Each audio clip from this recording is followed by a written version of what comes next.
ప్రతిపక్షాలపై deputy CM బట్టి విక్రమార్క ఆగ్రహం వ్యక్తం చేశారు. సంక్షేమ కార్యక్రమాలతో పుట్టగతులు ఉండవని ప్రతిపక్షాలు ఆందోళన చెందుతున్నాయి అన్నారు. ఎవరెన్ని కుట్రలు చేసినా ప్రజల కోసం ప్రజాప్రభుత్వం నిటారుగా నిలబడి ఉంటుందని చెప్పారు. కోరుకున్నాం, దానికోసం కష్టపడ్డాం. మీరందరూ కూడా శ్రమించి ఆ ప్రభుత్వం వచ్చే సమస్యల పరిష్కారం అయితే మీరు కూడా భుజం కలిపి పెద్ద ఎత్తున ఇందిరమ్మ రాజ్యాన్ని తీసుకొచ్చారు.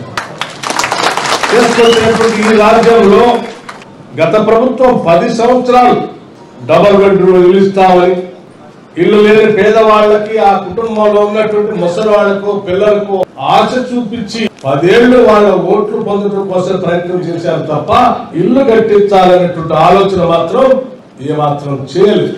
కేవలం వాళ్ళ అవసరాలని మన ఓట్లుగా మార్చుకుందాం అనేటువంటి ఒక దుర్మార్గమైనటువంటి ఆలోచన చేశారు తప్ప పాలకులుగా ప్రజల ఇబ్బందుల్ని, అవసరాలు తీర్చుదాం అనేటువంటి చేయలేదు. అందుకే 10 సంవత్సరాల్లో ఎక్కడ కూడా ఇందిరమ్మకి ఇల్లు ఇచ్చేటువంటి కార్యక్రమాన్ని చేపట్టలేదు. చేపట్టకపోగా ఆనాటి గత ప్రభుత్వాలు, దానికంటే ముందున్నటువంటి ఉమ్మడి రాష్ట్రంలో కాంగ్రెస్ ప్రభుత్వాలు శాంక్షన్ చేసిన ఇందిరమ్మ ఇళ్లకు కూడా బిల్లులు ఇవ్వలేదు.